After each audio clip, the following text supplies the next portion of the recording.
Hi, I'm Brandon, and I'm back to do a commentary on this little-known predator that you guys may not have heard of. His name is Lorne Armstrong. Now, obviously, everyone's heard of Lorne. He's probably been done to death with other TCAP commentators. But I've had people asking, and it was inevitable that sooner or later I would get around to Lorne, so let's just dive in and do it. I'm probably not as familiar with him as a lot of you. Like I have, obviously I've seen the segment, I've seen a couple other commentaries people have done on him, but I haven't been following all the more recent stuff, like all the catfishing phone calls and other stuff, or like his YouTube videos, so I don't really know what's going on with that. So I'm basically just judging him from what I know about the chat log and from what we're seeing here. But let's get into this. He's coming back, Casey. He's trying to make sure he can see you. In a few minutes, our next potential predator will probably be thinking he too should have stayed away. Okay, his name is Lorne L.O. Yeah, out of any predator in this entire series, he's one guy that would have definitely benefited from not doing this. He somehow managed to turn himself into a very unlikely celebrity status that hasn't really gone away to this very day. O.R. Minnie, you're Kayla. You should have condoms, pizza, bracelet, and a can. Hey, Then he just walks in with absolutely nothing in his hands. glad you could come. How are you? I'm good, how are you? Good. Turns And, like, for how obsessed this guy was with this girl he's been talking to, he doesn't even notice that this is a different person. Like, even in his chat, I remember they used a couple different pictures of girls, and he pointed that out, like, which one's you? Kind of like he was already suspicious and could look at pictures and see that, like, they didn't match. So now that he meets her face to face and it just doesn't dawn on him that this is not the girl he's been talking to. out How's today that? is his birthday. 37-year-old Lorne Armstrong. Terrible. Instruction- Really? How come? I don't know why Chris Hansen's voice is so quiet here, but, well, let's keep watching. Chatting with a girl posing as a 13-year-old for more than a there we month. go. It's one of the longest chat logs we've ever seen. 407 pages. Yeah, his chat log is pretty epic. I watched Dave's Lemonade. He did 10 pages at a time over the course of like a year or two, however long it took, and it was very insightful. So it's this chat log is epic and partly a little bit hilarious if it wasn't so disgusting. And it's like, yeah, this guy is biggest groomer ever. Like, that's exactly what he was doing. Like, there was no doubt about, you know what I mean? I'm sure people have read it or they're at least aware of it. And like, yeah, he's just a classic groomer. Everything he did was just so eye-rollingly despicable. He's like possessive and controlling and jealous of like some other 13-year-old boy. Like, this guy is the epic loser on every level. Using the screen name Lorne A20014, he tells her how to masturbate and then asks her if she wants to see him naked. She agrees and he turns on his webcam. He wants her to look at his Oh, I don't want to see that. penis.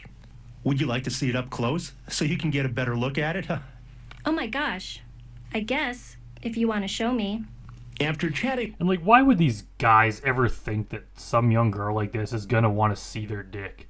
And like that picture isn't graphic enough. Like, do you want to see it even closer?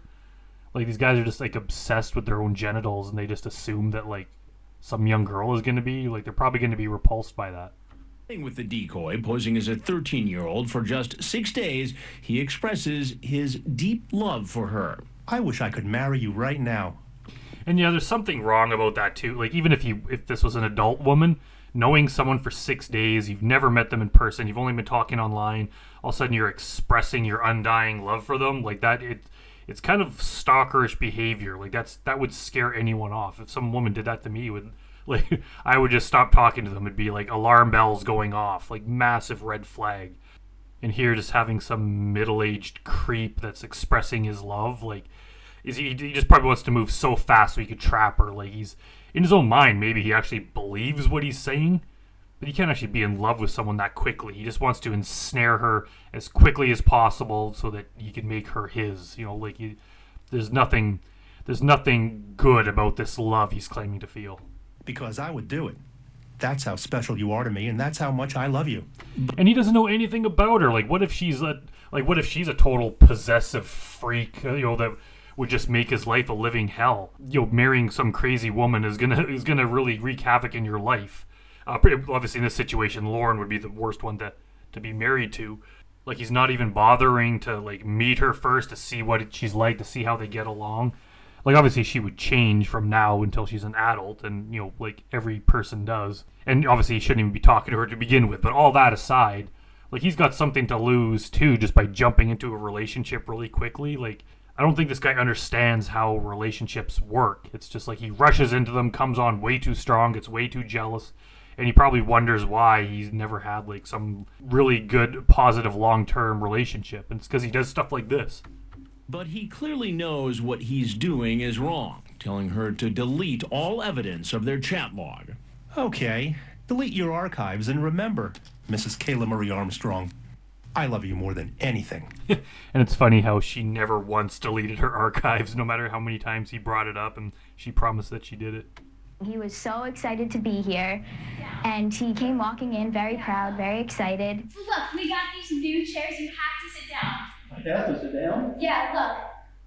It's a massager chair. And here we have the typical American setup of the family living room, which is two chairs facing each other with a chessboard. And they even who the hell has a painting or like on a easel right inside their door? Like, paintings, aren't they usually hung on the wall? Like, why they just take this from like an art gallery? Like, who the hell has this? This is like, and there's just like this one like carpet like in the middle of the room. It's like, this is not a normal situation. Vibrates make you press the buttons. Look, oh my god. Yeah, flip the switches. Which one is it? You can use either one of them. It tells you there's one for your butt, there's one for your lower back, and there's one for your upper back. I just felt my butt. Thing. You can pretty much tell a difference when you press. This is the last fun that Lorne Armstrong will ever have in his life, so he should really enjoy this chair. Holy, yep, that's my That butt. feels so good, right? I thought you had blonde hair. Do you like it? I dyed it by myself. I think it's pretty. Thank you. It's very pretty. Where's Oh the my pizza? God. I was waiting to eat because I thought you were bringing some. I don't want to bring you any pizza. Yeah, I don't think they talked about pizza in the chat. I think that was just a mistake on Frag's part, unless I missed something. So he's probably wondering, like, why the hell would you think I'm bringing pizza? Lorne was broke, so he's not really bringing anything. Well, weren't Except the condoms and the bracelet. you gonna bring me something? Well, yes, I was. And I did. Did you bring? See, and now, like, Lorne's acting like such a nice guy just because it's his first time meeting, but if they had any sort of relationship where they were spending time together, the asshole in him would come out very, very quickly, and he would not be acting like this. So people watching this for the first time, don't let his personality here fool you into thinking he's like some kind of lovable oaf. He's a piece of shit. Condoms? Yes, I did. Where are they? Out in the truck. Well, what good are they gonna do in the truck if we're in here? Well, yell at me, why don't you? And of course, Lorne's just got his one-liners back to back. That being one of them. I haven't had a kiss yet. Oh, okay. Well, She's like, oh, okay. then what did you want to do? Well, I want a kiss first. And then what? Can I have a kiss first? Well, let's talk first. We just got Okay. here. Like, he's got to know something's up with this. Like, they've been talking for so long, and now all of a sudden she's kind of acting like she's not so interested, and she's kind of cooled off. He's got to know something's going on. Maybe he's just more focused on fiddling around with that chair. Would you like me to go out in the truck and get my stuff? No, it's all right. That's the best line. You want me to go get my stuff? Nah. You don't want your thing right now? Present I gave you? Well, what is it? Well, I can't tell you. That wouldn't be much of a present if I told you. Well, you can go get it in a little bit or something, okay? Okay. All right. Are you nervous? A little bit. A little bit, not as bad as what you thought you would be. Not as bad, but I still am kind of nervous. I'd rather, like, talk a little bit first and then, like, so I'm more comfortable, you know? And all things considered, Casey's doing a pretty good job of acting here. This would be very awkward and uncomfortable to have to pretend to have polite conversation with this guy, and you have to like lead him on a little bit, but you can't you have to kind of make him comfortable to a certain degree. But like, obviously when you ask for a kiss, she can't do it, but she can't also like blatantly say no, because then you know something's up. So she kind of has to do some some ad-libbing there and kind of make it up as she goes. And this conversation goes on for quite a bit, like compared to a lot of the earlier TCAPs where they didn't talk at all. This is a fairly long conversation. That's like cool. Good. That's like cool. No, it's not, Lorne. That's nothing about you is cool. I'm really glad. I like seeing you in person. Yeah, I like seeing you too. Good. So. This is getting hot. How come? Oh, because press the red button. It's a heater too. You gonna have a seat too? That would have been funny if he didn't say anything, or she didn't tell him how to fix the problem, or if Chris Hansen came out right then, and then it's just getting hotter and hotter and hotter as they're having the conversation, and he's just slowly getting burned. I like to sit on the edge of chairs. Do you? Yeah. Oh, Chris comes out here, but I like to sit on the edge of chairs. Yeah, that's such a strange thing to say. I don't. Yeah, maybe that's her worst line, but it could be forgiven because otherwise she did well. But I would have loved to see this conversation just go on for like an hour, just to see what they talk to. But let's watch Chris's grand entrance here. The button. It's a heater too. You gonna have a seat too? I like to sit on the edge of chairs. Do you? Yeah. Pretty comfortable there. Hi, sir. How are you? All right. How are you doing? What's happening? Not too much. Oh, and Lorne's life as he knows it ended at that moment. You a Boston fan? Yeah, actually, I don't even watch baseball. No, but it's a Boston Cap. It's a Boston Cab, yeah. So it makes you wonder if he doesn't watch baseball, like does he likes the city of Boston? Like if he doesn't watch baseball, he probably wouldn't prefer Boston over any other team. So did he just like that letter B on there, or did he just pick the cheapest one that was on the rack in the store? Or kind of makes you wonder why, or he picked, or maybe just someone else bought it. Maybe he just found it at a bus stop or something, or he stole it from someone else. Just seems, if you're gonna like wear a sports team's memorabilia, that you would pick a sport that you're interested in first of all, and then pick a team that you like. But apparently Lorne does not. So what are you up to tonight? Not a whole lot. Not a whole lot? No. You can tell Lorne is just praying that this conversation doesn't go further. He just hopes it ends there. Not a whole lot. All right, well, enjoy your night, Lorne. I'm gonna go and head into the other room now, and you and Casey can do whatever. It's like, nah, it's not gonna get any easier for you for quite a while, Lorne. Well, I'll tell you, for the last several days, you've been up to a lot. You're a pretty prolific chatter there.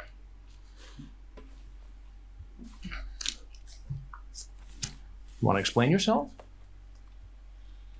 Not really. I never really was gonna do anything. You weren't really.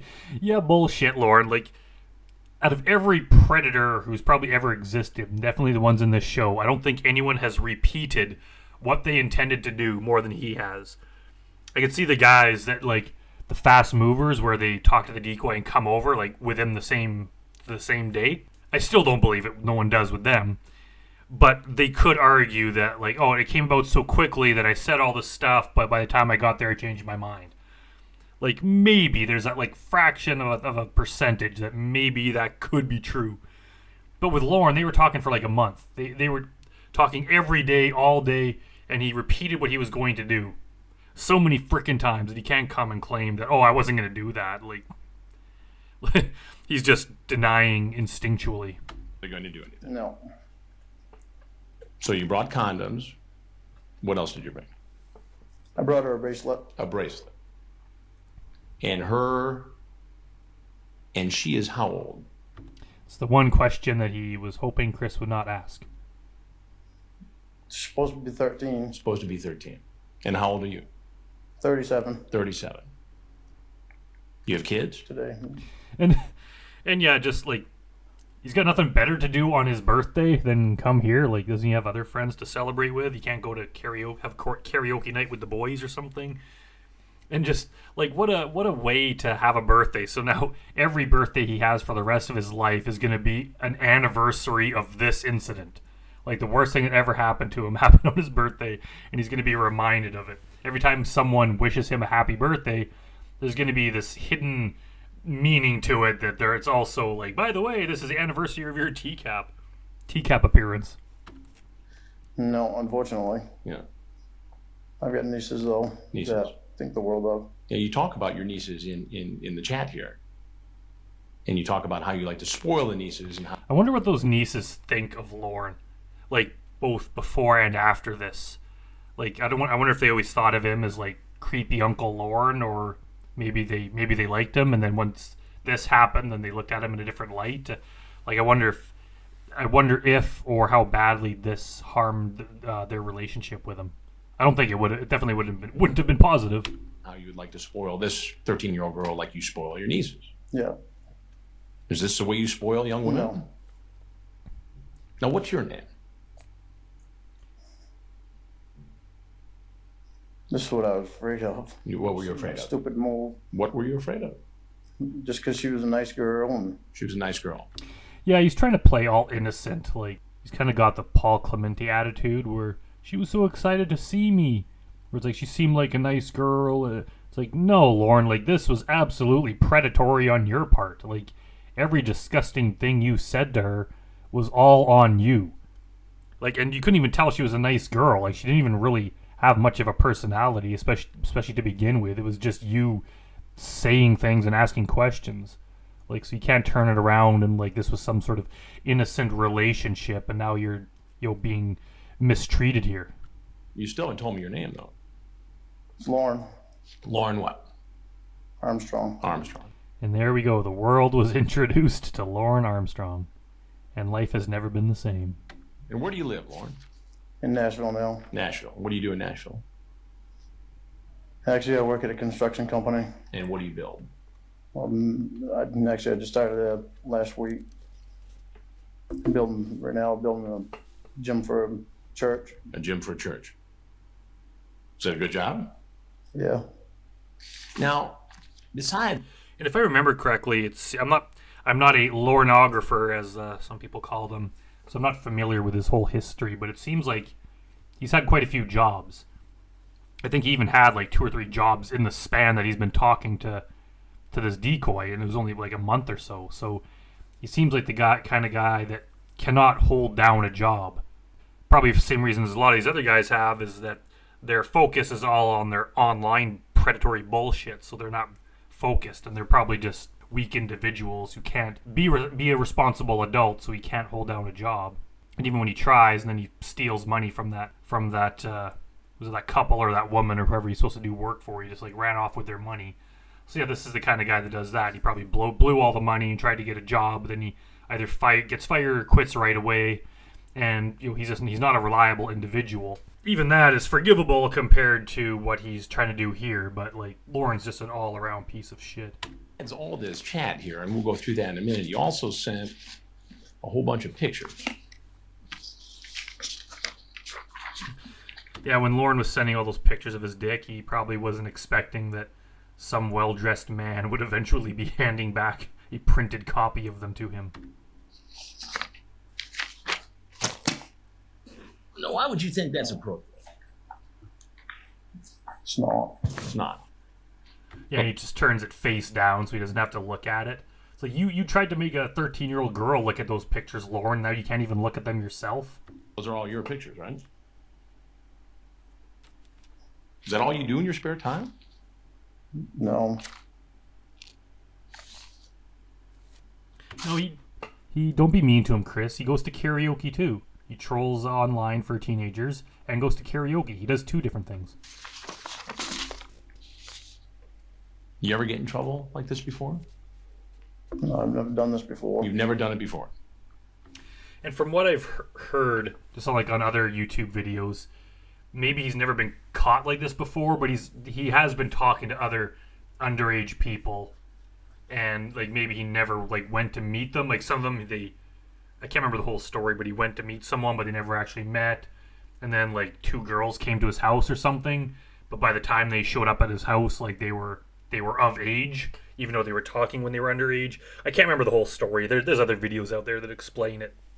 So he may not have been caught up in a situation exactly like this, but he's been kind of dipping his toe in those waters. Have you ever met anybody in person who you first met online in a chat room? No. This is the first time. So Yeah. what made you... So even that's kind of misleading, as we see coming up in the Amanda James situation. he's had like long-term online relationships. It seems like all his relationships are online. So when he said he's never met anyone that he's met online before, it seems like he's kind of saying that he doesn't have online relationships, where he has some that span years. He's just never actually met the person. So it's kind of misleading what he's saying. You, all of a sudden, for the first time, get online, chat up a 13-year-old girl, and drive. Yeah, this was by no means like the first time. This has been an ongoing problem with him for a long time. Up from Nashville to meet her for sex. No, I didn't. Lorne, you send her naked photos, you have an explicit conversation, and you bring condoms. What does that add up to? I know.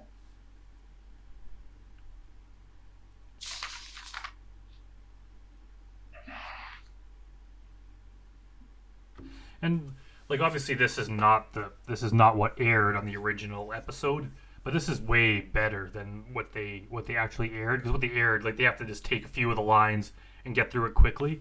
But I kind of like this when there's like the pauses and stuff in there, and it just has like a bit of tension, and you get to see Lorne here like rubbing his face because he's just so crushed. Obviously they can't have this in the show because it would be too long, but I kind of like seeing all the little bits in between the other bits. Just there's something to value there too.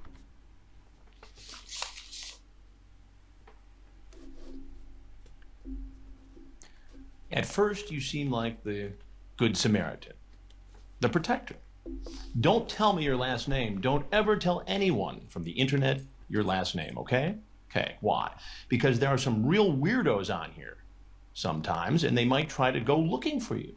And yeah, that's so despicable. It's even worse. Like, it's bad enough to just be doing this, but then to try to pretend like you're a good guy. You're trying to protect her from people like you. And then once you kind of establish the relationship, then you turn around and do the exact same thing that you said that they were that you were trying to protect her from. And something tells me Chris Hansen's going to have a real wicked zinger coming up here. So don't ever tell them your last name, your address, your phone number, the town you live in, or the school you go to. You're one of those weirdos. It's true. It's like you are the exact person that you were describing here, Lorne. I mean, was that some kind of a ruse to gain her trust? No, it wasn't. It wasn't. So Yeah, how? it was exactly a ruse to gain her trust. If he had have opened up with the gross sex stuff, she might have been scared off. So he opens up trying to pretend like he's a good guy, he's a friendly guy. He will protect her from other people out there who might do the same thing. There's also a kind of like a hidden message there too, that there's bad people out there, so you shouldn't talk to anyone on the internet except for me, because I'll help protect you from those people. And then he turns out to be one of those people. How did it go from, hey, be careful, don't give anybody your last name, to, hi, here's some naked pictures of myself and I'm coming over with condoms? I don't know. You don't know. Well, you must know something. I mean, help me to understand this. I don't know What do why. you don't know? I even did. You don't know why you did it. Well, I think I know why you did it. You did it because you wanted to have sex with a 13-year-old girl. Oh, I don't think that.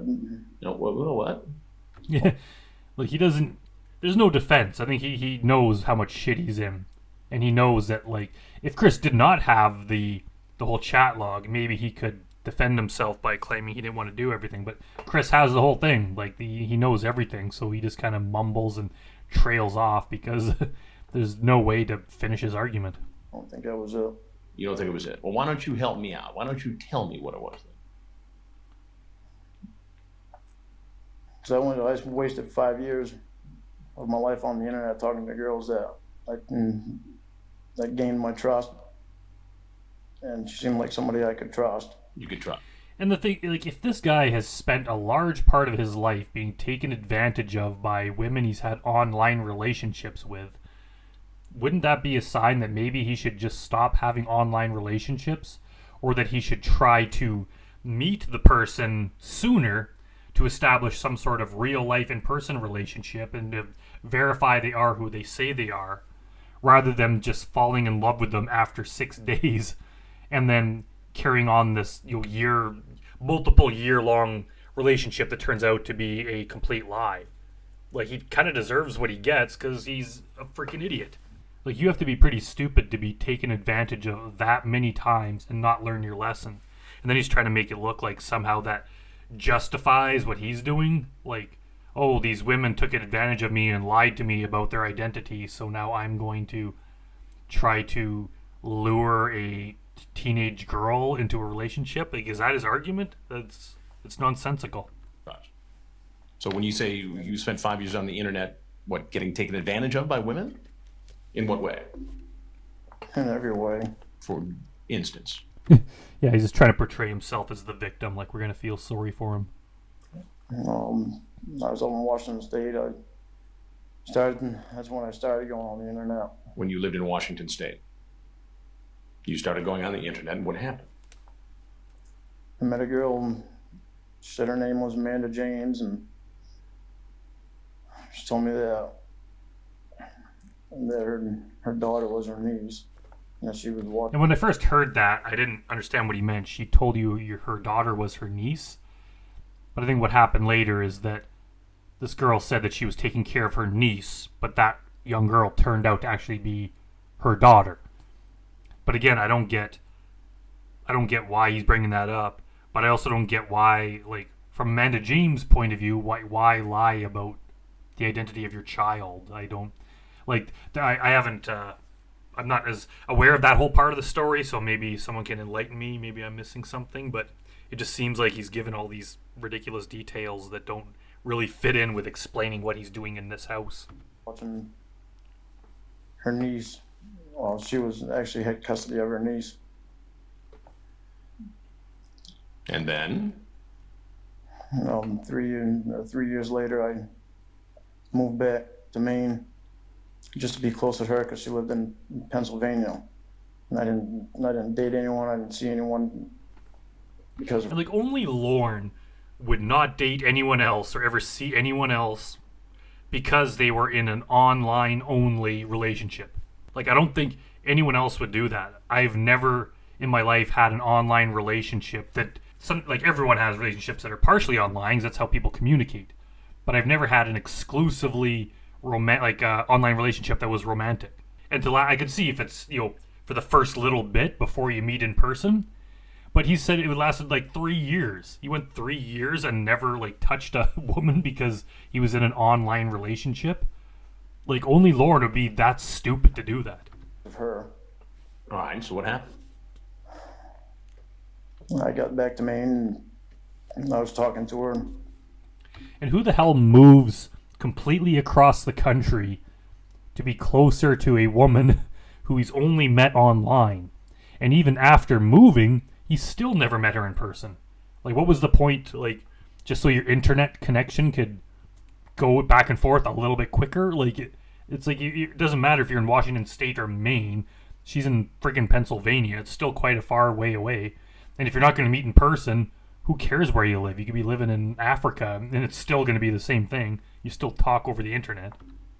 On the phone, and she, my sister wanted to say hi to her, and my sister had been on the internet for a couple of years, and she was able to read people pretty good. And what happened? And she got on the phone with her, and she, after she got off the phone, she was only on the phone with her for about 2 minutes, and she got off the phone with her and told me that she wasn't real. She wasn't real. And yeah, there you go right there. Because I don't know Lorne's sister. I don't know anything about her. But being from that family, I can't imagine that she's of extreme intelligence. She's probably of normal intelligence at the most. And if she was able to talk to this Amanda James woman on the phone for 2 minutes and immediately realize that she was scamming Lorne, it must have been blatantly obvious that something was going on here. So the fact that Lorne could not figure it out himself after 3 years of online and phone conversations, but his sister could just talk for 2 minutes and immediately know she's fake. Lorne is either in such denial that he's just willing to believe whatever someone says to him, or he's a complete fucking moron, or some combination of them both. She told me she was lying to me, and she'd been lying to me all along. Did you ever meet this woman? I would have loved to hear that conversation between Amanda James and the sister. Like, how did the sister just ask her a bunch of questions and figured it out, or like how? I wonder how that went. Did you send her money? I sent her money. I sent her all kinds of Dale Earnhardt things. Dale Earnhardt things. Dale Earnhardt Jr. things. She was Dale. The race car driver. Yeah. I bet you she sold all those on eBay. And so because you got taken advantage by a couple of women on the internet, you thought it was okay to take advantage of a 13-year-old girl on the internet. No, I didn't. You didn't. Then what was the point of telling this story? Like, the whole point was Chris was asking about why you were doing this, so you brought up the fact that you've been taken advantage of by all these women. And then Chris is like, so that's in your excuse? And he's like, no, it's not. Well, then, like, why did you tell this whole story? It's just to make him try to make him look like a victim. I'm very happy that you talked to me before talking to anyone else, though. This way, you'll be safe. That's what I meant, too. I don't know how... You don't know how what? I don't know how it lead to this. Well, here, let me take you down the road. This is how it went. You started with this, and then it goes to... So this is thick as it. So I guess the argument could be made whether Lorne went into this with the intention of following this plan, like pretending to be the protector and then slowly turning into the grooming, or if it's so like ingrained in his personality that he just naturally does that but doesn't realize what he's doing. I have to guess that he knows on some level what he's doing. The second that they started talking, he knew he wanted to like reel her in and do what all the sick stuff he wanted to do with her. And his plan was to make himself look like a nice guy first to make sure she feels protected before he gets to his true intentions. Like, I know there's been arguments made that there's some predators that just kind of follow that path naturally and they're not aware of what they're doing. But I think in most cases, and definitely in Lorne's cases, he knew exactly what he's doing. So he can't claim that he doesn't know how it ended up like this. Maybe he didn't know it would end up in getting busted. But if he's talking about, I didn't know how it would end up with me being a huge sexual pervert, that was his intention all along. Telephone book, by the way, this chat. You started chatting with her when? Last month? So you've been chatting with this young woman for a month. And so it starts with you being the protective older brother type. I wish someone had the time to like go through that chat log and just highlight all the best lines so Chris could find them.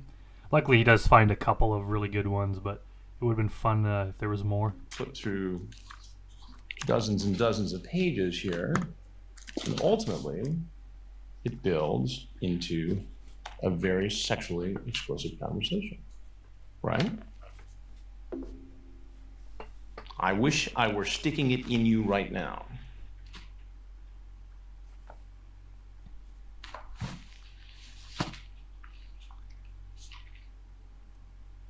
You tell her to delete her archives after we stop talking again, okay?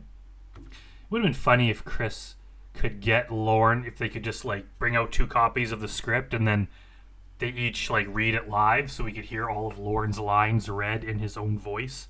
That would have been hilarious. Why did you want her to delete her archives?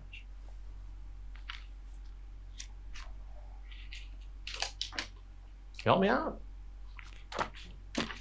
I You didn't want to get in trouble. I didn't want her to get in trouble by her parents. Oh, shut up, Lorne. That was not the reason.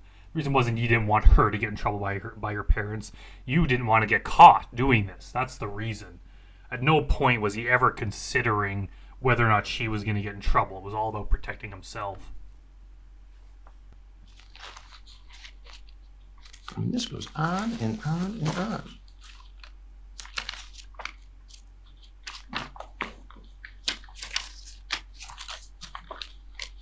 At this point, I wonder who Lorne thinks that Chris is.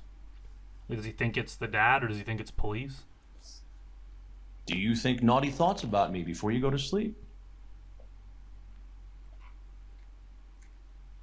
You talk about getting married to her. Getting married. She's 13. You know, Huh? when she was 18. Whoa, what do you mean she's 18? So I meant when she was 18. Well, you were going to marry her when she turned 18. But you're just going to have sex with her from the ages of 13 to 18, right? Yeah, exactly. That doesn't make you look any better, Lorne. Are you excited about me or my penis? Like, that'd be so embarrassing to have someone read that stuff back to you. I mean, no normal person would ever say things that stupid. And is he just trying? Is he like he knows she's a kid, so he's trying to like personify their genitals by calling it Mr. Penis just to make it sound less threatening? Like that would appeal to a kid more. Like that is just partly friggin' hilarious, but also absolutely revolting and disgusting that you would say that. And it's so stupid. Why would you say this to anyone? Did you bring anything else with you tonight?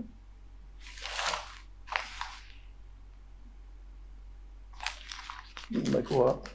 Like anything? No. Food, alcohol? No. So just the bracelet and the condoms?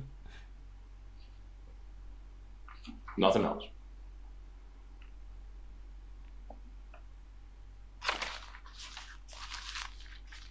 What do you think ought to happen?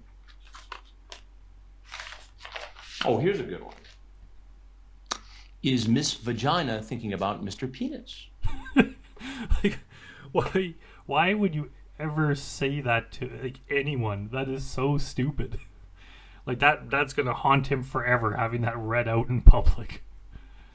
Like, is he just rubbing his eyes now, just realizing how stupid that is? What is she thinking? Someone needs to write like a kind of like a children's book, but the one that's made for adults, like a picture book, but for adults, called The Adventures of Ms. Vagina and Mr. Penis. What's up with that? But you'd probably have to pay royalties to Lorne, so maybe it's not a good idea because he doesn't deserve to have any money.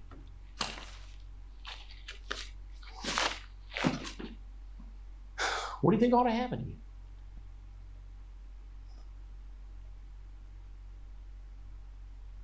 Help me out. I think I should go to counseling to get off the internet. You should go to counseling and get off the internet. Yeah, and I think we've discussed this before, that like counseling's not going to help, especially a guy like this. A guy who's this far into it, going to counseling is not going to help him at all. And like getting off the internet is not a problem. Like if this guy has these thoughts, like he's a danger around young women everywhere. And especially like even then, but even more so now, like staying off the internet is damn near impossible. Like pretty much every facet of your life involves the internet somehow. It's easy to get a connection. And this guy, even apparently Vincent Ambrosio is, according to Chris Hansen's podcast, he's back in jail now for violating his parole or something for accessing the internet, or I can't remember exactly what he said, but some sort of thing like that. So like the fact that he could just get off the internet and it's the problem solved. Like if this idiot has like years long relationships that are purely online, obviously like quitting the internet is going to be damn near impossible for him. And it's almost impossible to monitor someone and make sure they never get on the internet unless you're watching them 24 hours a day. So getting off the internet and getting counseling, like that's not going to help. This guy even going to prison didn't help because this guy kept going to prison or somehow screwing up after that. So he needs something much more harsh than simply counseling and getting off the internet. Did you ever say to yourself, hey man, I got a problem here? No, because I never thought I did. You never thought you did. Does this incident make you think that perhaps you have a problem? What are you going to do about it? Yeah, I wonder if Lorne realized that he had a problem. Like even that Donnie Vaughn guy from Takedown that did his commentary. Even, I mean, obviously it didn't help knowing that he had a problem because he just kept doing it even after getting caught. But he must have known that it was a problem because he'd been going to counseling and that kind of thing. So he knew that what he was doing was illegal and was some sort of a problem. I don't know if Lorne realized that. I wonder if he did. Like, obviously he does now that he's caught and is being thrown in his face. But while he was doing it, like, I wonder if he, like, was it a struggle he had where he was, like, part of him knew it was wrong, so he was trying not to do it, kind of like a smoker would be trying to quit. They know that what they're doing is bad for them, but they just can't stop. Or I wonder if he just was too dumb to even realize what he was doing was wrong. He didn't know it was illegal because he was telling her to delete her archives. But I doubt that he realized he had a problem. He probably, however he justified it in his own mind, he didn't realize that this was a problem until all of a sudden he's in this confrontation. I gotta do something that I can't do that. Like, go on. Well, do you ever watch television much? It's about to get worse for you, Lorne. You ever watch a program called Dateline NBC? Well, there's something I gotta tell you. I'm Chris Hansen with Dateline NBC, and we're doing a story on evidence. Now you're free to walk out of this house right now. Oh, Lorne. There's a definition of regret. It's Lorne right now. And this is just kind of perfect. That's why, like, in some of the newer ones, like the takedowns, where the cops bust the guys first, and then Chris talks to them, it's not as impactful as getting the guys to spill their guts, and then all of a sudden dropping the bomb on them that they're on camera, and then you drop a second bomb on them that they go outside and get thrown to the ground by the police. Like, this is back when it was, like, perfectly orchestrated. But yeah, Lorne is probably regretting his actions now, but not for the reason he should. It's more just that he's exposed and about to be caught. Anything else you want to say? Now would be the time to say it.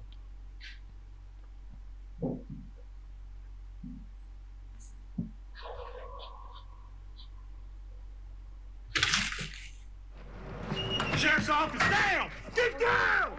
On the ground! Hands behind your back, Lord. Put your hands on your back. He's taken to the local police station where his car is searched. On Mr. Armstrong's truck, we found some condoms. A variety. The pleasure pack. Like how is this like advertising for the company?